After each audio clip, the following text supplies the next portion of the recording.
Seven. 7,000,000. 7 new. 7. 7. 7. 7. 7 Point Highlander. Hello and welcome to 7 Point Cast. My name is Liam and I'm joined by my co-host Mouse. I'm very excited to be here for an episode which has been a long time coming. We're finally talking bots. That's right. We're speaking with Thom Bot with the name to match for the archetype. Tom, why don't you tell us a little bit about yourself for those who don't know, how you got into Magic, your experience with other formats, and why bots is your deck of choice. Hey guys, just happy to be here. I guess I started Magic back in around Innistrad, so nearly 15 years ago now. Wow. Yeah. And I always kind of had a proclivity towards the singleton format, so I've always played a bit of Commander. There was a format called Boss. I'm not sure if anyone remembers from the Dandenong days. There was a format that was kind of a variant of like competitive EDH, and I've always really liked singleton. And pretty much once we found 7 Point Highlander, there was no turning back, and I've played it ever since and loved it. And what is it about the bots archetype, which is, big, aggressive artifacts, artifact creatures, that has attracted you to it for so long? I guess I've always liked to tap as much of my mana as possible and make a lot of mana, and nothing does that better than bots.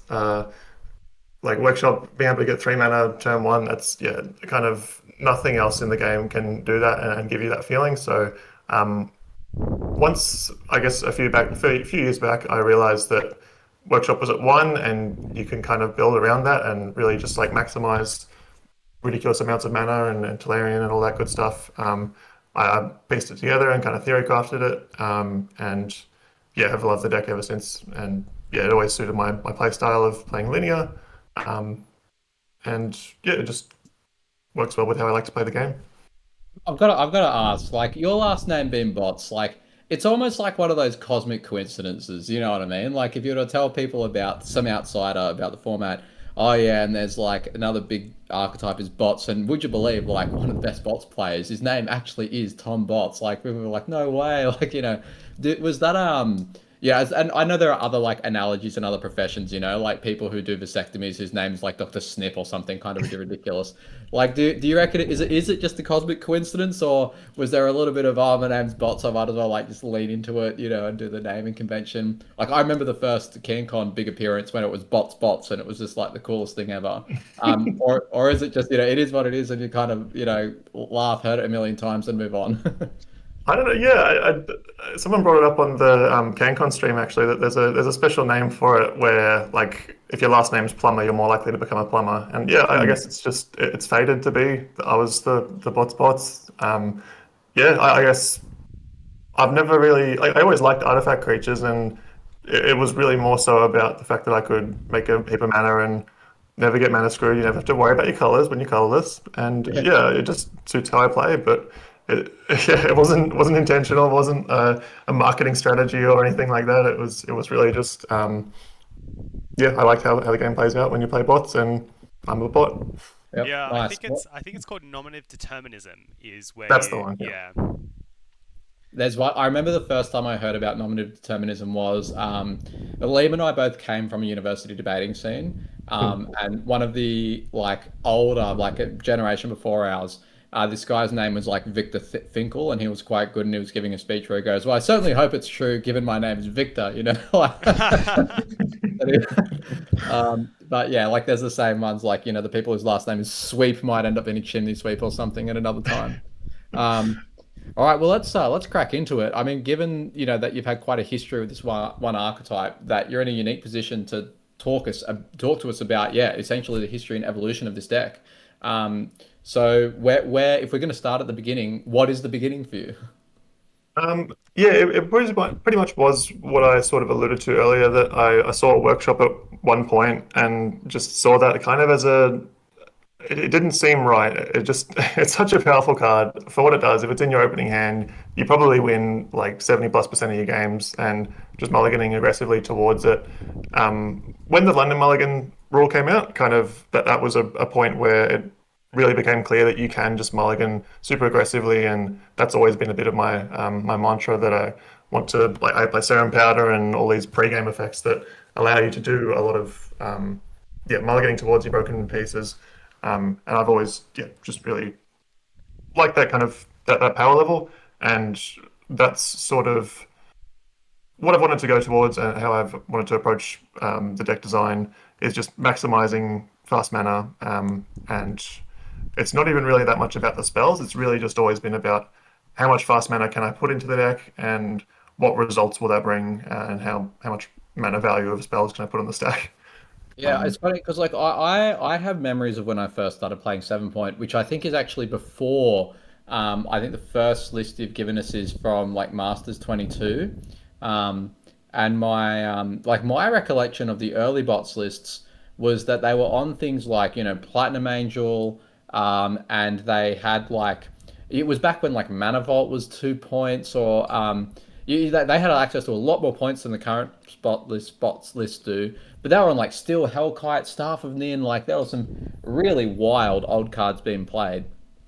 And I'm beginning to think, that maybe all this time, if they like maybe the deck has been underpointed for a long, long time. Like, I don't know. Do you feel like this is a deck which just like optimization and the London Mulligan has really made a big difference and earned it its extra points, or do you think that there's been a lot of hidden power here for a long time?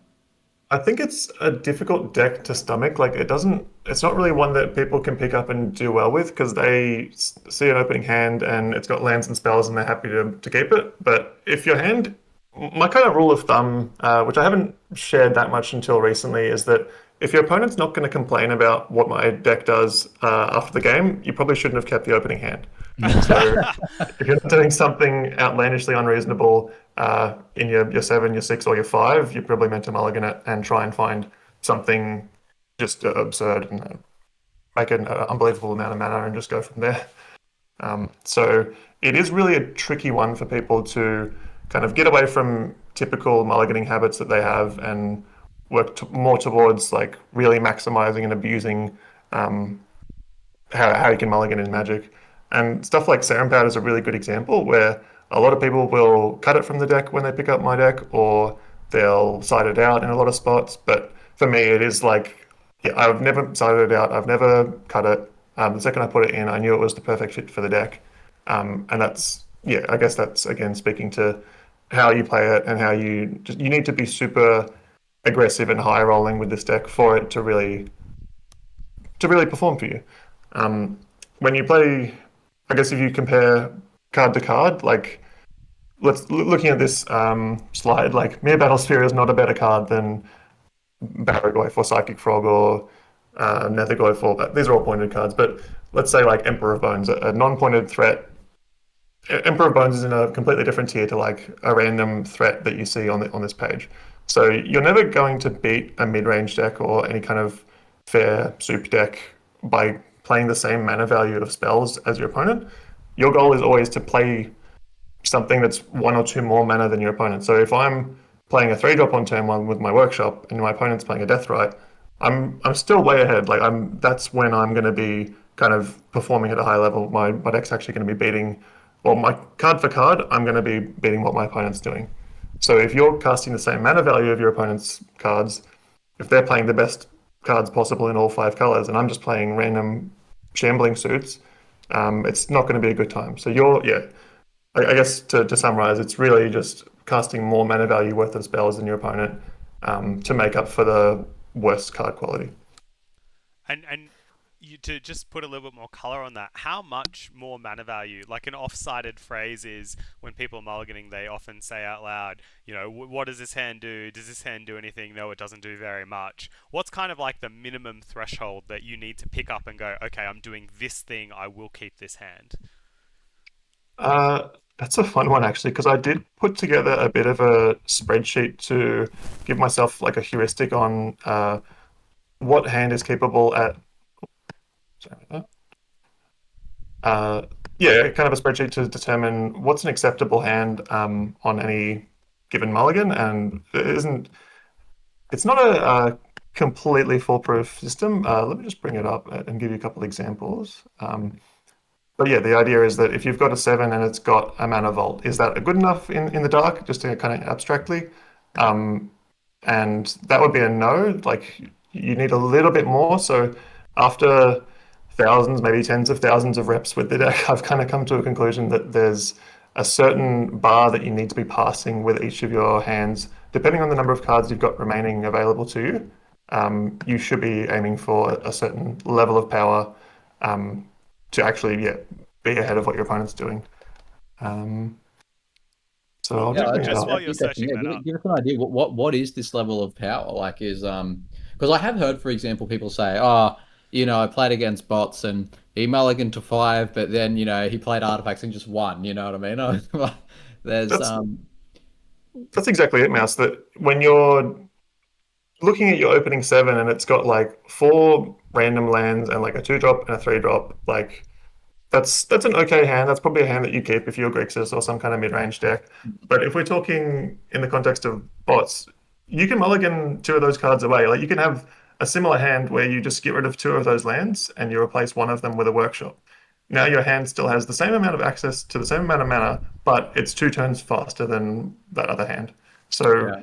your best cards in the deck are so much further ahead of anything else in the deck that you're just aggressively mulliganing to them, to the point where you're reliant on them. To say that you're not would be unfair, because you are purely trying to mulligan towards fast mana or pointer cards. And if you don't do that, then you're probably going to struggle just on raw power level, going card for card against like a Grixis or something like that. I remember there was a time when, because I thought about, not that I've done a huge amount of brewing with bots because I don't know workshop, but there've been keen cons where if Colin was in the testing house, we're trying to like figure out how do we make this deck work, and I had that thought that like, oh, Mishra's workshop, it really is 3 cards, right? It's even better than that in a way. It's like it's land, and all in one turn. So yeah, if you mulligan down to 4 or 5, but one of them is workshop, it's really kind of immaterial. But so I was wondering, like, oh well, why shouldn't this deck be on Mox Emerald, Crop Rotation, Sylvan Scrying, Once Upon a Time, like really, really, really lean into getting the workshop? What's the right balance between? Is your view that, look, that kind of level of dedication is unnecessary when we've got the London Mulligan and Serum Powder, or like what's the line? Like, how all in on workshop are we? Yeah, it's not. I think that's a good question, because there was a while where I toyed around with like, Once Upon a Time, Ancient Stirrings, Crop Rotation, Sylvan Scrying, like being able to find the workshop. But again, if you go back to that analogy I had earlier, where we were saying I need to be casting maybe 1 or 2 mana value worth of spells each turn more than my mid-range opponent to actually be presenting a better card than they are. You can't really take turn 1 and 2 to just like cast a Sylvan Scrying, and then from turn 3 onwards you start actually playing the game. You really need to, like, if I'm not producing something, either setting up for a good spell on turn 2 or casting something relevant turn 1, I think the hand is generally like pretty poor. So unless I've mulliganed to 5 and I want to take it a bit slower, I would always be aiming for casting at least like a 4-drop on turn 2. It's kind of a loose rule of thumb that I try to keep myself to. Well, that is an interesting rule of thumb, right? Though, so it's like starting the game on turn 3 is too late. Like, the game plan needs to be in play from turn 1 or 2. Yeah, because if that's when they've got counter spells up and their interaction really kind of goes, they can 1-for-1 a lot better. And a lot of the idea is that if I'm going quicker than them, I'm going to be able to get under a lot of their interaction and just bury them with 7 mana value worth of spells before they've cast 2 or 3. So your best hands really just really abuse the mana advantage that you have. And does that mean that the points choices, they're kind of always locked into, I mean, obviously workshop's kind of clear, but does that mean that, for example, cards like Ancient Tomb and Tolarian Academy are always going to be in just because they are the fast mana cards, whereas it's the Tezzerets and One Rings, and I guess, like, you know what I'm getting at, right? Like, the points kind of have to be in the mana, not the threats. Yep, that's exactly right. Like, once One Ring got point, I've actually never cast One Ring in bots. I didn't buy it initially because I just wasn't playing that much during that season, and I knew I was probably going to get that first point. And it was $150 or whatever at the time. So I just said, if it doesn't get that first point, I'll probably pick one up. And it did, and I've never even really considered it.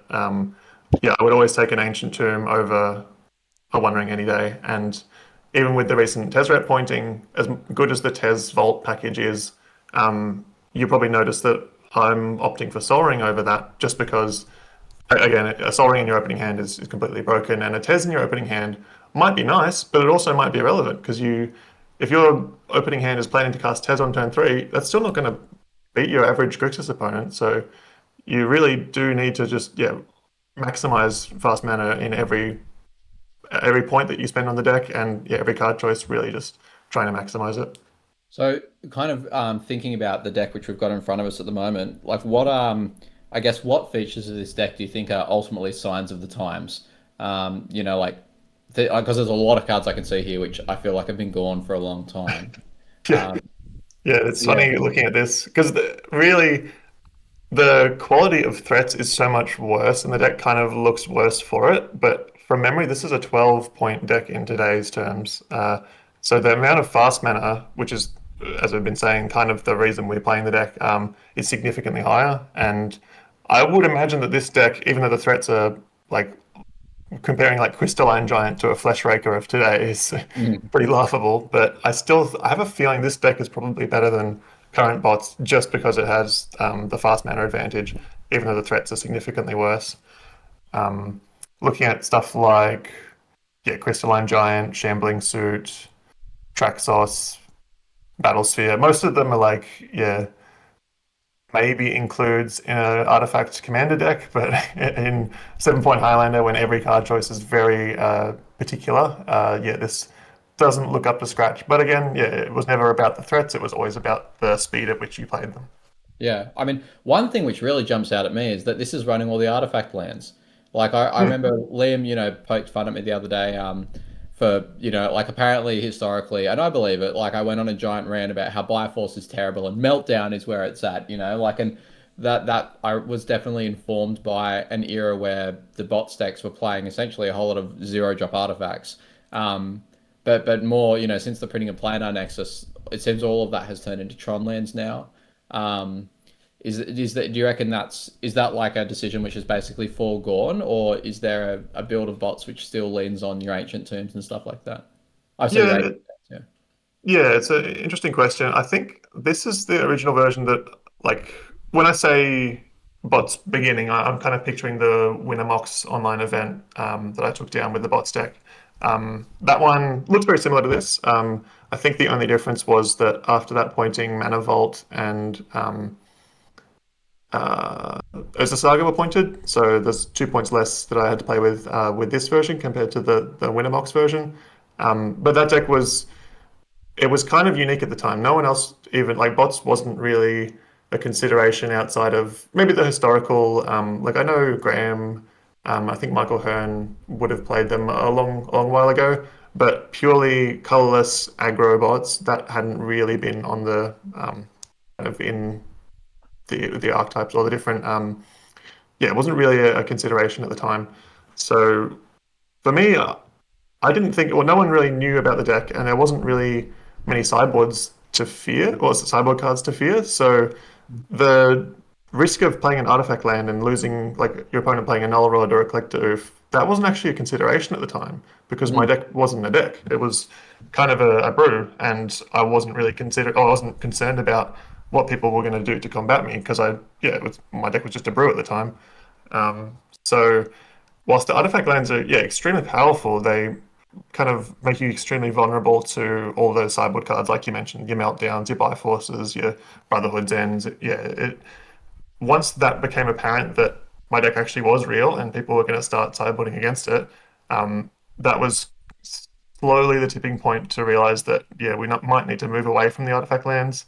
And it's probably something you'll see as a trend here, that as we go through the years of bot stacks, you'll see less and less artifact lands kind of on that same basis, that as the deck and the archetype became more established, it was more of a liability to actually have these artifact lands which get hit by the sideboard cards.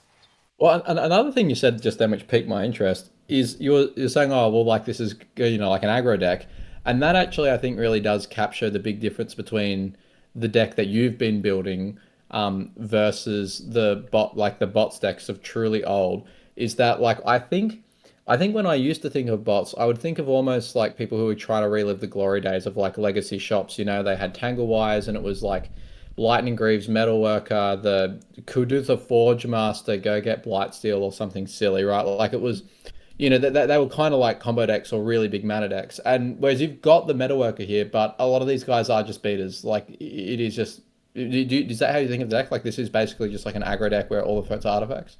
Yeah, I guess that's actually a very good point that the deck has so many moving parts already and needs to mulligan so aggressively to fast mana that when you see your opening hand and it's got a workshop, that has to be good enough. There can't be a fail state where you've mulliganed to your workshop and you look at your opening hand and it's got a bunch of air, like a bunch of your turn one play is going to be a Tangle Wire. Like that doesn't work. We can't do that. So I need pretty much, if you look at any of these three drops, anything I could play off of the workshop is kind of a pretty good turn one play or turn two play. Yeah. So the thought that we are mulliganing so aggressively, we are just looking for fast mana. We can't really afford to have the payoff that we have for the fast mana being a reactive card. So Yeah. there is, of course, small interactive pieces like your missteps and I don't dismember here. Okay, oh, it's in the sideboard. Yeah, there's very few interaction points. Like you just want to be tapping your workshop and making sure you're using as much mana as possible each turn, because that's how you gain your advantage. That's how you win your game by just tapping more, or creating more mana value worth of spells and putting it on the stack. And yeah, probably 80-90% of the spells that you see in front of you, you can just put them on the stack and be relatively happy with it. Yeah, so it's standalone threats are going to trump synergy threats in. Like, there's going to be incidental synergies along the way, but I imagine that as we move through time, if we're keeping that ethos in mind, we're going to see less metal workers and less steel overseers, and we're going to see more just like big, fat standalone and beat you type cards. Yeah, and I think that's a good point as well. That when I originally made the deck, I kind of thought like let's play. I'm expecting a little bit longer games. So things like Steel Overseer or maybe Arcbound Ravager might have been in these early builds where you anticipate games are going to go longer. But if the card isn't kind of and as we get to today's decks, you'll see almost any card standalone can solo a game to an extent. So there's going to be less like this creature's good with a combination of other creatures like Steel Overseer. Almost any creature at this point or any threat will be to the point where it could just solo a game. Yeah. All right. We want to move to the next deck then. And so this is CanCon 2024. Is this the one which is called Bots Bots? Yeah, I mean they're all bots. They're all my children. I think this is the one which in my mind I had like when I was playing, I was like, this is the first like of your bots lists that I was like, oh, that's so cool. Like I've never seen a bots deck like this before. With like the Thread spiders and stuff, right? Like, so yeah, walk us through how does like what are the big changes? Like how is this deck different? So there's about 2 years between. So can we go back to the one just before? What was the date marker on that one? Okay, mid 22. So we've jumped forward to CanCon, so Jan 24. So we're a year and a half in the future. I played a few events and I think I won like a Scrubland event. There was a few winner jewels, and people started to realize what the deck is. A few others picked it up, and it sort of it made a name for itself at that point. And it was a known archetype, right? So the key in this version is the Gigantha, I would say.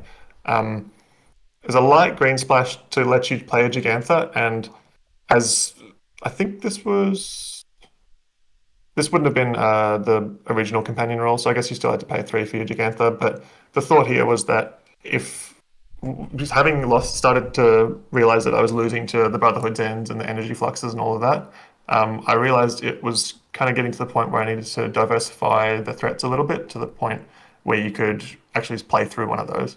So the Gigantha was a bit of a hedge or a nod to the fact that I was losing to these sideboard cards, and you can often just make a bunch of mana and play a Gigantha turn 2 if you're lucky, or a turn 3. And if your opponent's kept a hand that is just Null Rod and Energy Flux, which will beat traditional bots every time, a 5/5 non-artifact creature, it might be exactly what you need. So this is a bit more of that, respecting the sideboard cards, respecting the kind of counterplay that there is to this deck, and just working towards an equilibrium where you can sort of play through it, but still retain a lot of opening hand power, and still kind of staying with what I was originally thinking of, playing a lot of high mana value, not getting color screwed. Like you'll see there's one colored spell main deck for the Ancient Stirrings, but again, it's not like I've got several green spells that I'm going to look at my opening hand with green spells in a workshop and realize my deck building error. This deck is still going to consistently ramp out a lot of power, a lot of artifacts as quick as it can. One thing which also jumps out at me about this deck is all the planeswalkers. And obviously Thought-Not-Seer was in the last one as well, but can you walk me through like the biggest thing which obviously, jumps out at me is that they're not workshoppable, right? Like Eldraz's and planeswalkers, you can't cast them off workshop because they're not artifacts. Is that just a case of you can do that but only so much? Like 8 mana Ugin, for example, like how is the card being cast? Is it just a Tolarian Academy card? Like what's the consideration? Is there a consideration there at all? Yeah, it's definitely a very fine balance between diversifying your threats into being non-artifacts, so playing the planeswalkers and the Thought-Knots and the Gigantha, but also being able to like make sure your workshop is powerful. That's always the hardest dance that this deck is trying to get right, is making your workshop effective, but still having counterplay to game 2 and 3 sideboard cards that are going to purely be after your artifacts. There's 4 planeswalkers here, and that's a pretty typical number. I think you'll see along the way that it'll stay around that number. And it's actually might have gone down a little bit with the Eldrazi coming in MH3, because that's, again, more things that don't work with your workshop. So there's always a little bit of a dance to make sure that you don't have too many things that don't actually make the most of your workshop. And there's also Sig Ginger, another. Is that what role did that one have in this deck? Ginger's a cool one. I always loved the little guy, but it's just not. I think this was when Minsk and Boo was pretty big, and this thing plus a bauble can clearly kill a Minsk. So that was kind of the thinking at the time. So now we're in Initiative era. I think this is the one, this CanCon, I lost in the top 4 and to Chifley, and he ended up taking down the tournament. So Initiative meta was the kind of the battle that I was trying to take up with this version. And you'll see things like Thunderhawk Gunship and Night Scythe, a bit of flying power to try and take back Initiative. So I guess that's a bit of the context for why this version has some of the card choices it does. But Gingy was definitely trying to hit Minsk's. I think Ren and 6 was 1 at the time, so I was also trying to combat that. And then it's also just like not a terrible card against like an Energy Flux, where you sack all of your other artifacts except for the Gingy and you keep him around, and then Sire Gingy goes up to like a 7/5 and you just try and ride him to victory. Nice.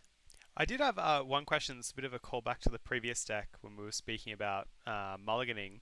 With Ancient Stirrings, I understand it's kind of like 1 mana, find the best threat in the top 5 cards of my library, or I guess sometimes a workshop. But doesn't that kind of imply that you didn't keep a very good hand? Like, because you are fundamentally starting your game plan on turn 2 or turn 3 whenever you cast an Ancient Stirrings, because you didn't cast a ramp spell, or you didn't cast didn't play the Mishra's Workshop.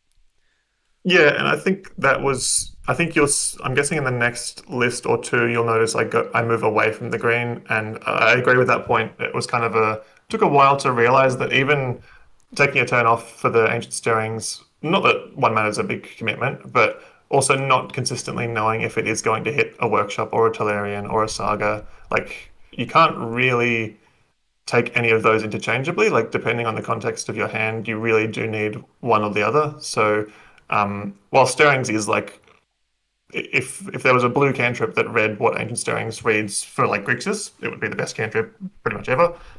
So I thought, like, in theory, the context or it should roughly be like a good card if it's the best cantrip compared to like a Grixis or like a Ponder or whatever.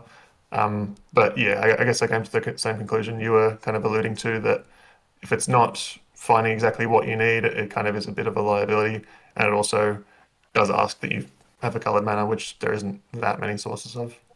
I guess like 2 things which jump out at me with that is that in many ways the deck forces you to think about Magic differently, because it's not really about the mana, because the mana curve is so skewed by the lands which make so much of it. It's more about the turns. like this is going to cost me this turn to do the effect. Um, Yeah. but the other thing I was wondering though is that like Mishra's and Urza's bauble, do they create any similar problems as you were describing with Ancient Stirrings, where it's like it's not like Grixis where it's like cycling the bauble and getting a card. Like the cards are all kind of very interchangeable. They're all quite redundant. So it doesn't matter which one you get, you're just kind of moving through the motions. Whereas like you ever find yourself looking at hands where you're like, oh, I mean, this hand would be good if the Mishras and the Urza's bauble got me specifically one of these cards, but like there's that uncertainty, I guess, of like what it will give you. I don't know if that question made sense, but do you get what I'm getting at? Yeah, for sure. I think both the baubles are okay just on the basis that they, being a zero mana artifact, goes a long way in this deck. Like, once this, I don't know if this one had Clown Car, I can't see from Yeah, here, it but does. Yeah. once I realized Clown Car was a card, you'd be surprised how often I just play it for zero mana as a zero mana artifact. And even recently, I've put in Everflowing Chalice as another zero mana artifact. Right. So, which is pretty bad if you just play Everflowing Chalice on zero and it does nothing. But there's a lot of games where you do it and it just turns your Mox Opal on or it ramps you for one with your Tolarian. Like it, having a zero mana artifacts go a long way. And that's sort of the baubles are almost split cards that they're just zero mana artifacts that you can have +1 artifact count, or they're just a redraw. So whilst you don't exactly know what they're going to draw, and like your hand might be nice if the bauble finds you a threat, but it might be bad if it draws you a land. Of course, there's that a bit of tension there, but by virtue of being a zero mana artifact, it kind of made up for that awkwardness. I think talking on that same point, Gitaxian Probe is a really fascinating like discussion point because it doesn't have the zero mana artifact option. It does get stuck under your chalices sometimes. It does not play well with Trinosphere if you draw it. So there's always been people questioning me on Probe, and I still question myself. I'm still not 100% sure if Probe is right in the deck, because for all those reasons that it does kind of, if it draws the wrong card or if it kind of doesn't line up well with your own taxing pieces, then it looks pretty bad, and also the life loss. But I've still played it, still on the idea that your best cards in the deck are by far the best cards, and if I can play a 59 card deck instead of a 60 card deck, I will do that. And then also the information you get from it's pretty nice to know if your opponent's got a Seeds of Innocence, you'll play the game very differently to if they have a Null Rod in game 2. Yeah. So it's always been, I've always found the information I get out of Probe to almost win me. Like there's so many games I can think back to where I've won a game because I probed my opponent and knew what they were up to, compared to if I just had have played a random threat and just walked right into their sideboard card.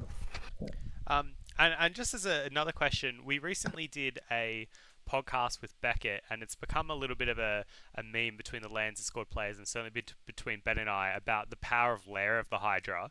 Could you tell us a little bit about that card's role in this deck? I love Lair. Lair was really nice, and I have been thinking about going back to it in a couple of other versions I'm working on. It was just another like non-artifact threat that was good mana sink. The green, like usually your first couple of turns, the most important one. So it coming in tapped on turn 3 or 4 probably doesn't matter because you're not like your opening hand is the most important. So thinking about what your first couple of turns looks like is most important. So you're not too worried about what it looks like on turn 3 or 4.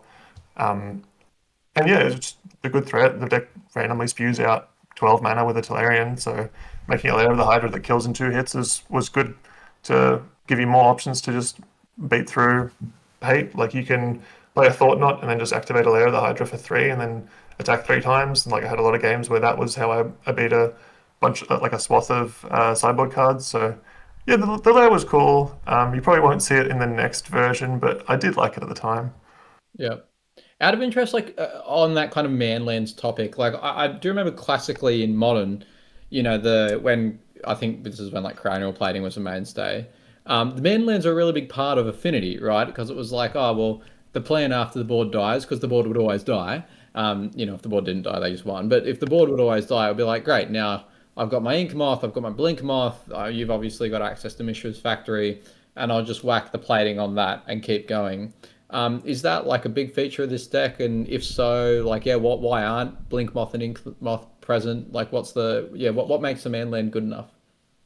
I think if you find the original, not sure if you've got it there, Liam, the original version of the deck from the Winter Mox, I think it did have Blink Moth. I'm kind not of sure. playing into those. Sorry, what was that? I was just gonna say, sorry, I don't have that list in this presentation. No, only Okay, other that's ones all you right. sent me. Yeah. We believe Yeah, you. Yeah. I think it did have those the mutavaults, the blink moths, and the kind of traditional things that you would associate with what Affinity used to look like slapping a cranial plating on an ink moth and attacking once or twice was yeah definitely a cool way to approach things. But given that we've only got one cranial and the nettle cyst is like a pseudo cranial, there wasn't really enough to push them through. There was also a I forget what it's called, but it's like 2 mana and 3 to equip, and then it's like another cranial. But when you attack, you look at the top 6 and you grab an artifact. So you could kind of lean into that cranial, more old school affinity beatdown choice. But yeah, I just didn't find that they were pulling enough weight as just a 1/1 flyer without the right density of cranial effects. Yeah, and I suppose you're also not on like Tempered Steel, right? Like it's not like they're coming as 3/3s automatically. So that actually answered that question perfectly, right? There's just not enough of those the group buff effects. Yeah, exactly. That's kind of going back to my point, like where every threat needs to kind of carry its own weight when you mulligan so heavily. Mhm. If it's just a 1/1 and you don't have the synergy card to go with it, it's just not enough. Cool. I mean, do we want to that note go to the next list and look at the next evolution of bots? So it's bots Yep. eternal. What date was it? What date about this one? Over 1 year ago. I hope that narrows it down. When was this Uh, one? Probably not a massively, probably not that much longer. I think it would have been maybe 6 months on from the CanCon event. I forget what when Masters was each year, but this was the oh, I think I won this Masters. It wasn't a Masters. Might have been the last Masters, so it wasn't a very big one.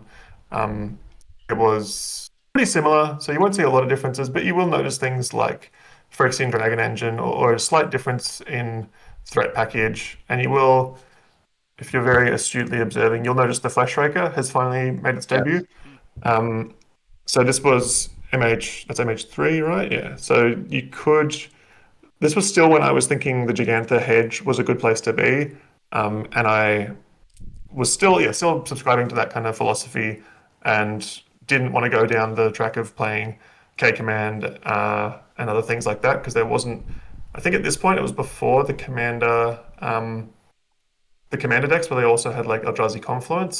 So that Mhm. was there's always been a little bit of a push and pull between Gigantha and non-Gigantha versions because there's like Dismember, Walking Ballista, Hangerback Walker, a lot of decent threats that you were losing out on with the Gigantha. But then once they introduced K Command, Eldrazi Confluence, Devourer, there was just no way you couldn't get rid of the Gigantha and just play these broken MH3 cards.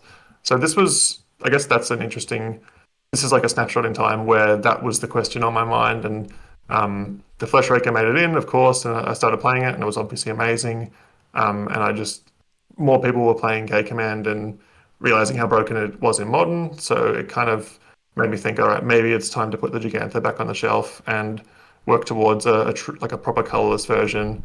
Um, and yeah, see what that like looks like. I mean, some of the other ones which jump out at me as big innovations is I mean, this is clearly when GTA went to zero. Yep. So you're testing that.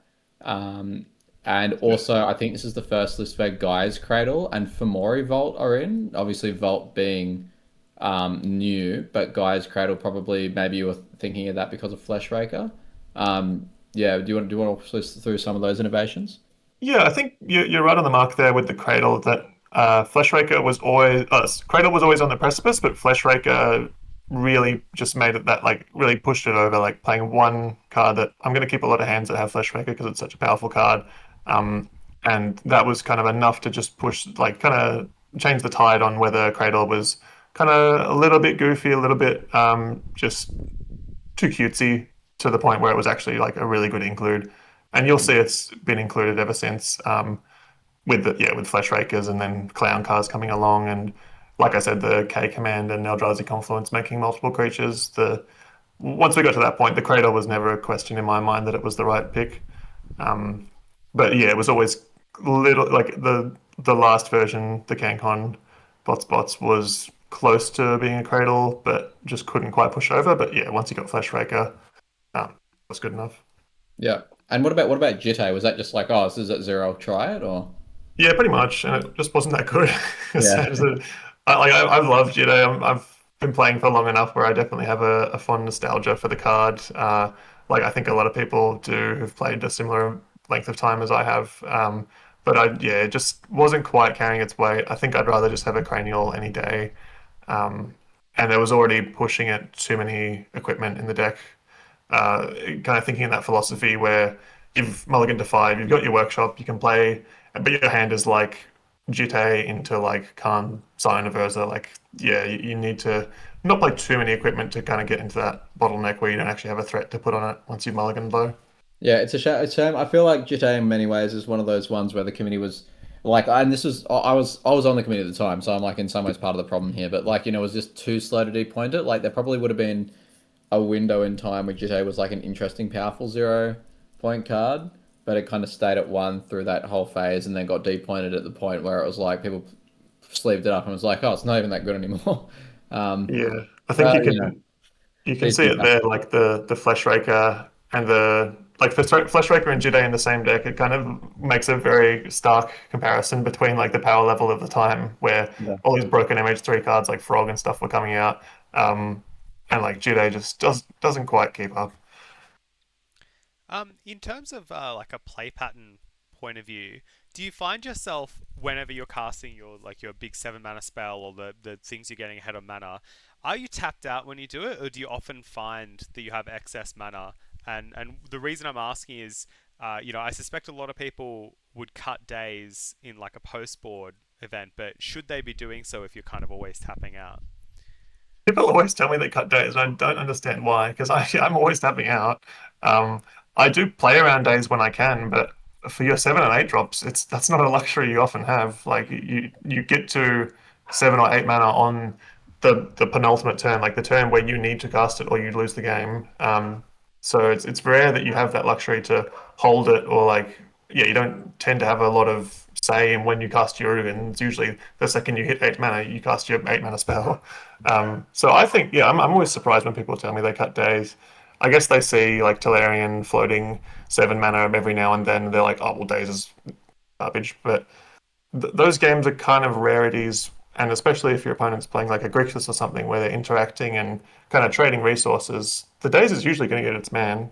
And often that man or bot is going to be a very large one. So yeah, I think days is a card you keep in, but I Uh, guess there's also like the number of games where they have days in hand and I don't see it in hand and it just rotted away and I did play around it. So yeah, hard to say. I agree. I always find myself keeping days in and then getting dunked on afterwards when I tell my friends what I did against the ramp deck. Um, and just as another kind of follow up question, in terms of like the received wisdom that a lot of people have around bots, like it's a very hateable permanent type artifacts. Why is it that everyone thinks that I can just sideboard in these cards like Brotherhood's Ends or Null Rod and think, oh look, the bots matchup is solved, and yet you kind of always find a way to churn through and win the game. Like, what are you doing in these spots that's destroying that conventional wisdom in observed practice? I guess I'll answer that in 2 points. The Brotherhood's Ends and Null Rods and all of that, they are incredibly impactful. Like, but an average bot's sideboard card is more impactful against my deck than almost anything else in the format. Like, maybe Carpet, how Carpet is to Grixis.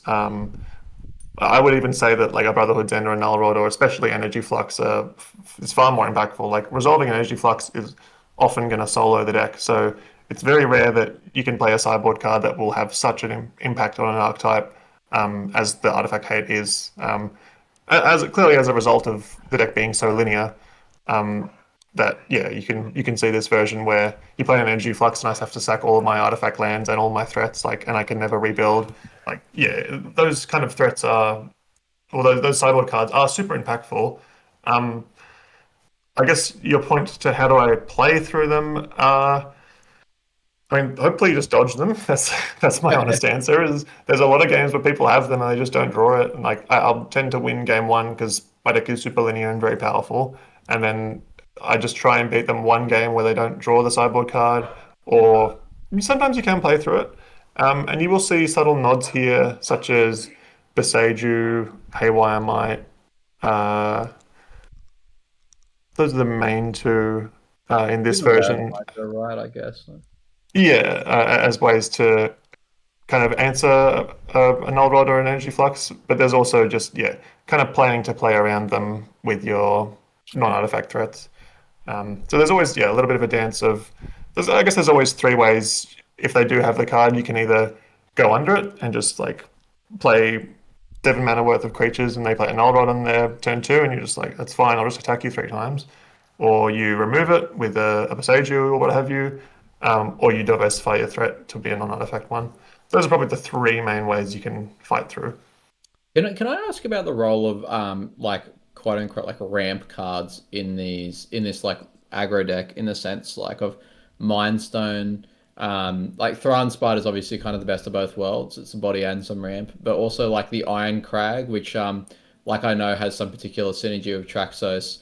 Like what? Because if most people, for example, playing aggro, they wouldn't think, oh, I'm going to play a Talisman. You know what I mean? Like so. What is the role? How much is too much? And like what do they do for you this deck? Yeah, I think you will notice in the next one the Iron Crag is gone. Iron Crag with Gigantha was sort of a very unexciting wombo combo where you can always turn the Iron Crag on when you buy a Gigantha and then make your Gigantha an 8/8, and maybe that's good enough. So that was sort of the reasoning for the Iron Crag. But yeah, I guess more to the point of like Mind Stone in an aggro deck. It's tough to call bots just an aggro deck. Like, it is a ramp deck. It is playing 8 drops, so it doesn't have a traditional aggressive curve stopping at 4 or maybe 5. So you do still need to get the right balance of mana and threats. So whilst most of the mana production is focused in the land, so like just mulliganing towards your workshop, your Tolarian, what have you, you do still need to supplement it a little bit with things like Monolith, Mind Stone, Sol Ring, etc. Cool. Well, do we want to go to the next one then? Yep. And this is the top 8. Oh no, it's not the top 8 decks. Null Void. This one is probably. Oh yeah, so the MH3 Commander decks come out now, so you can see the Eldrazi Confluence. And also a very important change was Planar Nexus. That was also another kind of tipping point to make the jump to pure colorless, like it kind of push you in that direction instead of playing the Gigantha stuff. So now you had enough colorless lands to incentivize you to play colorless or just pure colorless. And also like the actual threats in K Command and Eldrazi Confluence and Devourer were really potent. So yeah, the kind of combination of those 2 factors really brought me to the conclusion that there was not the green splash wasn't really that impactful. The Gigantha was kind of not keeping pace over these years, where Initiative and the MH3 printings, just the average power level of a random threat is just so high that a Gigantha is not really cutting the mustard these days. So at this point, I was like, okay, let's never have to be color screwed in any way and just maximize these powerful MH3 cards. So that's how we came to this version. And I'm just looking at the sideboard now. I can't see it because Moxfield always chooses the worst possible printing. But what is that 4 mana 2 blue card? That's Mindbreak Trap. Shout out, Richard. Okay, yeah, that makes sense. Yeah. Rich, this is actually probably only a year old, maybe even less. So we're getting pretty recent with this version. But yeah, Mindbreak. Storm was going crazy, and Bots doesn't interact well in the stack, so having the option to have Mindbreak Trap for that kind of matchup, which was often going to be on the top tables, I think that was a decision I was happy to make at that point. And Can I ask? sorry. Oh, so you go on. I was going to say, and just speaking of just sideboard cards, I'm looking at Spatial Contortion in there. This is the period of time where kind of overnight everyone decided that Dismember was the best card in the format. Why is it you've chosen Spatial Contortion over Dismember? Does the extra 2 effective damage matter, or does like the +3 damage as a combat trick really useful? The +3 damage very rarely ended up coming up. It did win me a Mox. It was the last spell I cast before I won the finals for the Mox. So I do have a fond memory of that kind of option. And also I love the Eldrazi Confluence. If you have like 3/4/4s, you can pump them all to make them 7 power, and that's 21 damage. Like stuff like that's always cute. It doesn't come up a lot though. And just the raw efficiency of Dismember being a mana cheaper and hitting that 4th and 5th toughness really was pretty important when threats were starting to be like Frog. Like Dismember and Frog's always a fun dance to play there. But hitting like a Nether Goyf or a Pyrogoyf, or the Goyfs kind of 5 was a good enough number. Or anything initiative wise, the Dismember was pretty good at hitting, and then just the efficiency in mana was enough to make the decision pretty easy.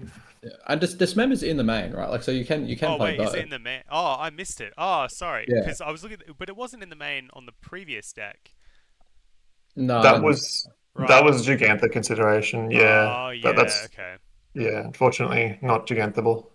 So another thing I've noticed about this deck, right, is that the mana curve has shot way up, right? Like you're now on Candelabra of Tornos, you're on Deserted Temple. So clearly, like the guy's Cradle has become like a much bigger feature. It's no longer just the Fleshraker, but it's, as you were saying before, the K Command, the Eldrazi Confluence. You're main decking Sunring Titan and Cityscape Leather, and Uganai the Storms is out. So like, and even like Precursor Golem, which has existed for a long, long time, but is now only getting a nod here. What's the what's the thought between just the mana curve becoming so much higher in this deck? Yeah, there's probably a very distinct set of things that happen to facilitate that. One, I would say the inclusion of Tron package and Planar Nexus, pardon me, made that all like it made it so that this version can have 11 or 12 lands that produce more than 2 mana in conjunction with another land or with the right number of artifacts or creatures, what have you. So the mana production in this version compared to like when we still had to take account of green mana, this version is so good at making things that make 2 mana. So you really can higher the curve a little bit and start enjoying Candelabra a lot more, like making much better use of it.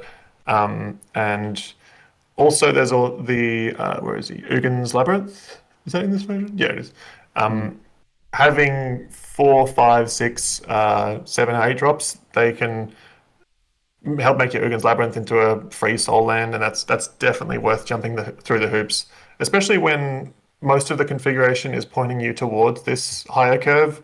The Ugin's Lab was kind of the cherry on top to make it clear that you might as well really lean into it and get a free soul land every now and then. And what about Precursor Golem? What's that doing in this deck? This is Trent's doing. He told me this card's good. I don't think it lasted very long. It is a sweet card, and it does play well. We're still working towards that big mana payoff kind of plan. So your guy's Cradle gets pumped up by your Tolarian, goes a bit bigger.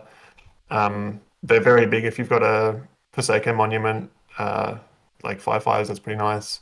So there was enough reason for it compared to the last version, which the last version was really like, I'm a bit more trying to nickel and dime. I'm trying to diversify my threats and play around hate that way.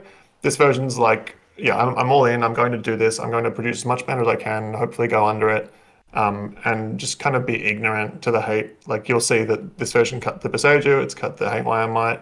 So it's not trying to play through, or not trying to remove hate. It's just trying to play through it purely by producing a hell of a lot of mana through the lands, or just producing mana quickly enough that you go under it. Did you ever to like live the dream of casting like Eldrazi Confluence or K Command with like one mode targeting a golem and the other one like making spawns and then copying it 3 times and like I'm not sure that I was just thinking about that interaction, but I wasn't sure how you articulated it a lot more eloquently than I would have. But I never got to do it, but I did dream about it a lot. So yeah. But that kind of goes back to what you were saying earlier, right? That like still bot decks, they need to be following this rule of you can't rely on like cute synergies, right? That the cards need to pull their own weight. And if it happens, it happens. But yeah. Yeah, and you'll see that this kind of more rampy version, a little bit less aggro, is definitely staying more true to that statement than the last version. So pretty much every threat you see here in the right circumstances is either going to ramp you or almost solo the game. Like a Precursor, again, a card that can two-shot the game. Like Golos can go get a Saga that can win the game. Thought-Knot can take their one relevant piece of interaction and attack a few times. Like every creature you see in that second column is pretty much working towards that end. And I've got to ask about this card, the Regalia, the car. Was this card real? Like, so it's a 4/4 4/4 haste crew one, and when it attacks you, essentially like abundant growth for a land to put into play, or It was cool. It wasn't great. It was. I guess the vision is pretty clear there. What it's trying to do. Like, if you do attack with it and you hit a nice land, then yeah, you're pretty happy. And if it ever attacks twice, then you're living the dream. But you do need to have a cheap creature in play before you play it for it to be able to do that. And this higher curve version didn't really facilitate that well. So you'll probably see on the next slide it's gone. Yeah. It was okay. It wasn't great, but that's kind of my job as Mr. Bot to try every interesting, weird artifact and not just like theorycraft it, but actually put it in the deck, get some reps in with it, and see if it actually does anything. And Regalia didn't quite get there, but it was an interesting one. I remember there was a time where I think it was in Vintage, where like Scythe Cat card. No, is it Scythe Cat card? No, it's Scythe type. No, it's a particular like 4 and a red Phyrexian Oh, Slash Panther. slash Panther. Yeah, had its Yeah. like time in the sun as Bot's answers to Jace the Mind Sculptor or something. Like this is getting back in the day. Yeah. And obviously like nowadays I think Fleet Wheel Cruiser is just like a much better version. Whereas this, I think from memory, it's like just like 4 mana 5/3 haste, but has crew 2, but it comes in crewed. Like you can whack them for 5/2. Is there like any room in bots for these kind of just super aggressive hasty artifact cards? Yeah. Liam, can you go back like 3 decks? Because you'll see a little like this question is more apparent. Actually, go back one more. Oh, this is the last, This is first the one. list one, yeah. You'll see the Mighty Servant of Leok Yeah. about halfway down the middle column. So these kind of it's always been an interesting question of like how many vehicles do you want? Do you want any? And because again, like they're very powerful in the right circumstances, but they are requiring other things to make them do much of anything. So that Mighty Servant was definitely an interesting experiment. I don't think it lasted long beyond this version, but you'll see like the vehicles are nice, but you'll see everyone after that point kind of takes care of itself. So it's things like Night Scythe crews itself, Clown Car usually will be able to crew itself, Thunderhawk Gunship again. Yeah, so there was always that question, like, and Regalia was again much like the Mighty Servant, where it needed a bit too much love. It needed its hand held a bit too much, and the deck doesn't always have a creature lying around to crew it, so it just didn't quite get there. But they're always right on the precipice of being good. And if someone else wanted to looking at or watching this and wanted to try a different version of bots where you lean a bit more into the vehicles and just have like a little bit more low curve creatures to always have a vehicle in play to crew it, then I definitely think the Regalia could be right in the right build. But in the current day, Null and Void, you're not quite getting there with it. Yeah, I mean maybe that's when the Inkmoth Nexus or the Blinkmoth Nexus makes a comeback as the Insta Crew Regalia. Yeah, exactly. You actually can see the Blink Moth in this version. And Ink Moth, there you go. Does out of interest, is that why, for example, Relic of Progenitus is always kind of getting a nod above Unlicensed Hearse? Yeah, again, like Hearse usually is relevant, but the matchups where it's not, like it's too much of a liability. Like any spell that you're missing out on, it either ramping you or being power and toughness, yeah, it's just so hard to justify. So Hearse has always been a sideboard, and Relic's always been main, just because you could cycle it. All right, is it now a good time to then take us to the last one, which is the Barely Green Bots, which I believe is the list you top 8'd with at the most recent CanCon. Congratulations, by the way, an amazing finish once again. Thank you. Yeah, it's the one. Yeah, this is the version I've played. I think this is. Oh, sorry. This is pretty much it. The Justice Cap and the Tangle Wire are new additions after the event. Due to Juzza keep beating me. The last 6 tournaments I've played this version. and I've either won the event or lost to the person who won the event. So this version's been brilliant. I've been really, really happy with it. It's just been able to cover all the bases, and it's almost kind of a culmination of everything we've talked about. That it's got all the broken like double pip spells like the command, confluence, devourer. It still has the right options of being able to answer energy flux, so it's not completely ignorant to flux and null rod and all of that, because it does have Beseiju, Haywire Might, and now Wastegate Battle Mage has been a really nice one. So this one kind of gets the best of both worlds, where it's got a super high power level, super just a consistent raw power game one, but it also incidentally is able to cover the sideboard cards nicely with the sideboard kind of the hedges that you bring in, like the Battle Mage and the Haywire Might. Yeah. So yeah, the green is literally just those activated / triggered abilities. Yeah, and that's another nice thing, is that this version can never get mana screwed. You can always at least play Haywire Might or Battles. Like, you can still play Wastegate Battle Mage as a 2/2. It's not exciting, but you're never like, oh, I didn't have a green mana, I couldn't play my spell. That you never have to worry about that with this version. And that's kind of, I think that's been kind of my, like, I've awoken to that thought that if I can still be able to cover the sideboard options, but not need to bring in something like Nature's Claim, which can just rot in your hand. Yeah, I think it's really nice to just have incidental answers to those kind of things. Like a really good example is against Grixis. You can't bring in Naturalize against Grixis, because if they just play Nethergoyf into Frog into, I don't know, some 3-mana threat, that's probably going to beat you if you've just got a dead card in hand. But your Beseiju, that's always just a land. Haywire Might, you can kind of search that up off of your Saga, or it at least blocks and gains a couple life. And then the Wastegate Battle Mage, that can maybe like bounce a Murktide, and you're pretty happy.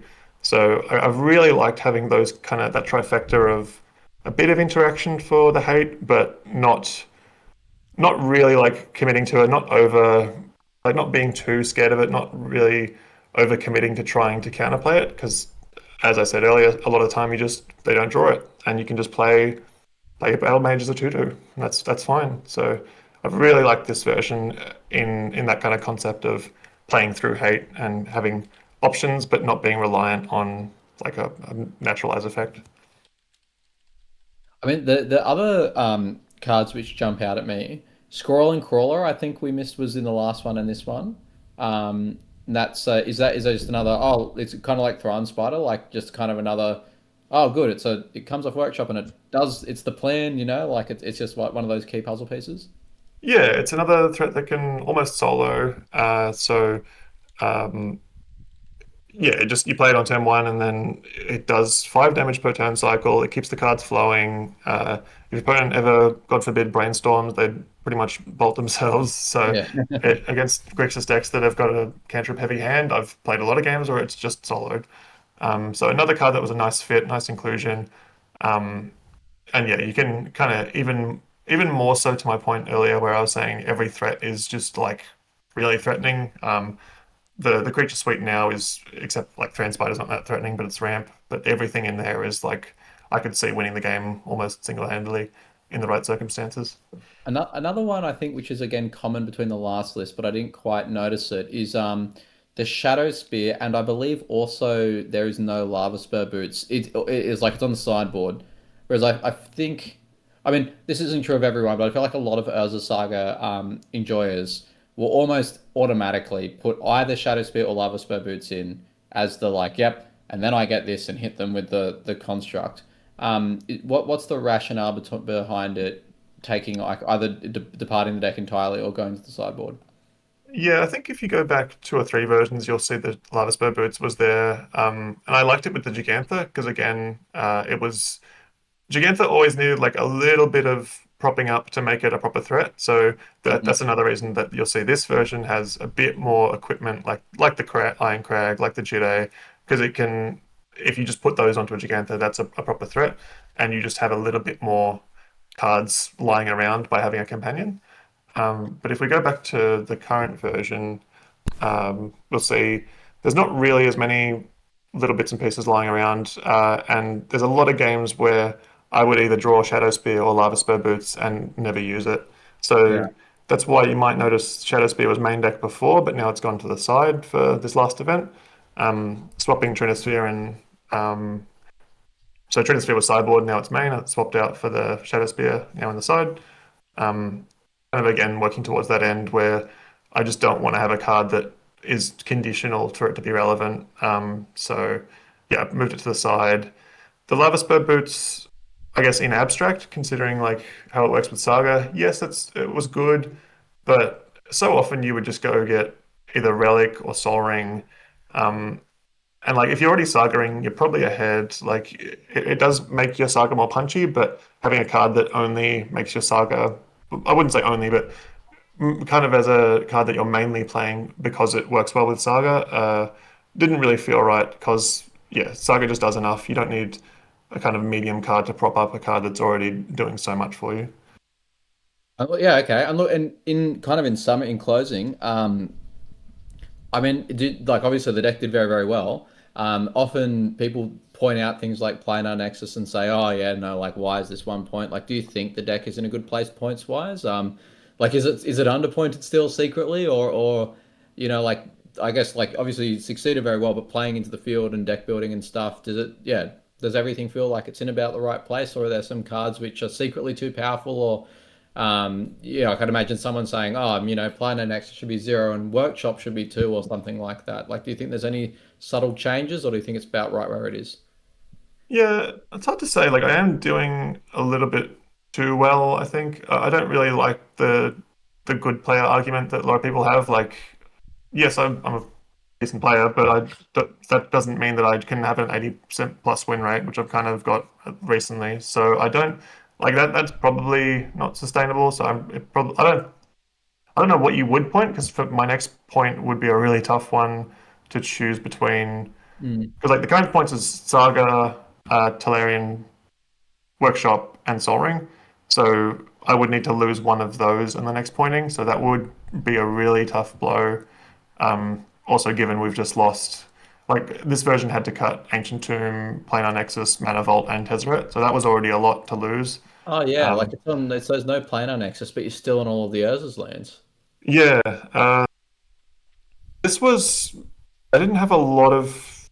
Like, I think there is a world where you can actually cut all of the Urza package at this point, but also Urza's Workshop is pretty nice. So sticking to that, having that access is nice. And every now and then you do draw like two of the pieces in an expedition map, and then you just have a random Tron hand. So I think it's fine to leave it in. But yeah, losing Nexus has been really tough. Like, there's been so many games where I've just been like, maybe I should have not played the Sol Ring and kept the Nexus in somehow. But yeah, the points right now is in a good spot where it's forcing you to make these hard decisions.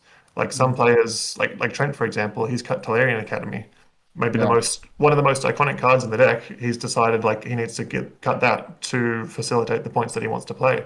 So it's at a really nice point where it does kind of force you to pick a lane. You can't have it all. You need to like pick which version of bots you want to play. Do you want to go a bit bigger and play the Tolarian, or do you want to play more like Brushland bots and go away from the Tolarian stuff and just play more like 5 and 6 drop as your top end? So I guess, yeah, in summary, the pointing's pretty good at the moment as far as like making you choose a lane, but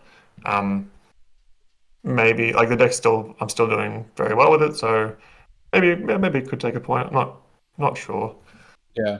No, I mean, but it is good to see though that there is some like in principle flexibility. Like I could imagine like if Workshop went to 2, for example, Sol Ring would become Mana Vault, or it could go away and could become Planar Nexus plus Ancient Tomb plus something else, or as you're saying, like the Academy could turn into other things.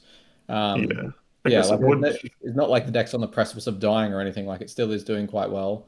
No, yeah, I guess just thinking out loud, if you added a point somewhere, the Sol Ring would go, and I would add back Tomb Nexus. So like maybe it could cop the point, but I hate Ancient Tomb. I'm so happy to cut that. I just always end up dying when I cut that thing. Yeah, but Liam and I are big Ancient Tomb enjoyers, even though like when we play it in lands. And but yeah, no, it is a like certainly Ancient Tomb and Urza Saga. It just feels like, oh yeah, Saga turn 1, let's go. Yeah, that's super nice. I love those, being able to facilitate that. But yeah, and also that's another nice bit about the Ugin's Labyrinth, like making that work, like I mentioned earlier, because you can just go turn 1 Saga, turn 2 Lab. Like, yeah, there's definitely a lot of power still going on in the deck, and I do like that kind of Volty and Trent have put another like very competitive version on the map to give people a bit more kind of choices into how they want to play the deck. Like you don't need to. My version's like obviously pretty good, but there's more choices out there and there's more to be explored. And yeah, just want to see where the archetype can go from here. Mad. All right. Well, Liam, do you have any final questions to close this out? I do, but Tom asked us to put up White Plume Veteran Psychic Frog on the screen. He had some additional thoughts we want to share. Yeah, this was kind of my points earlier, where the fire printing principle that WotC's established doesn't really track for bots. Like the good thing that bots has going for it is its mana, and they're not going to print another Soul Ring for ever. They're never going to print another Mana Vault. They're not going to print fast mana on the level that the cards from 20 years ago. They could never replicate that. So whilst the threats that they can print in coloured spells like White Plume or Psychic Frog can keep coming out, and these are always going to be at 0 points for a short time. Yeah, there's always going to be kind of an inherent bias towards like soup decks. So these kind of threats are always going to have a bit of like they're just going to have a good time being at 0 points for a little bit. Like that the bots deck is always kind of fighting an uphill battle against that, and it could get to the point one day where bots doesn't like the power level of bots really can't change much outside of points changing, because the threats aren't really that big of a difference. Like if we go all the way back to like the Crystalline Giant versus the Scrawling Crawler of today, it's not that big of a difference as where the threats that we were playing a few years ago compared to the threats that you see on screen now. Yeah, it's always a bit of a scary thought that the fire design principle is going to make it that the threats that the bots deck has to compete with are always going to get a little bit better, but the bots deck is really kind of dictated by the points, like however many points are on the fast mana. That's really going to choose how much power or how good the bots deck is. So yeah, it's going to be interesting to see if bots got 2, maybe 3 more points and they started printing more cards to this kind of power level, then yeah, that's probably not a good place to be playing bots at that point. So yeah, just a kind of a closing thought that yeah, the bots deck is always going to be strong in the abstract, but if the average threat keeps getting better and better, then yeah, it could definitely get outgunned at some point. Honestly, it just sounds like you're trying to drive down the price of Mishra's Workshop. That's what Maybe a little. I'd say, look, that what you've nicely summarized. That is always, in some ways, the eternal struggle of the committee, right? Like trying to balance, trying to balance all these like this never-ending like churn of crazy new threats, which do increasingly silly things. But hopefully MH3 has represented at least like a peak in that for a bit, and we'll have a bit of time of just kind of like cooler threats coming out for a while, and not like such a huge density of insanity in one go. Yeah, we'll see what WotC does. Hopefully they realize that this isn't great for long-term sustainability, but they also got to sell packs, so we'll see where they end up. But yeah, it's always going to be fun to see how we can fight through all these new and exciting threats and see if the colorless spots can keep up with them. Yeah. All right. Well, we've gone for quite a while, but I'll just do the 2 quick questions before we wrap up. The first one is that I've been asking to everyone: what Universes Beyond franchise would you like to see most like turned into MTG card set? Ooh, that's a hard one. I haven't thought about that.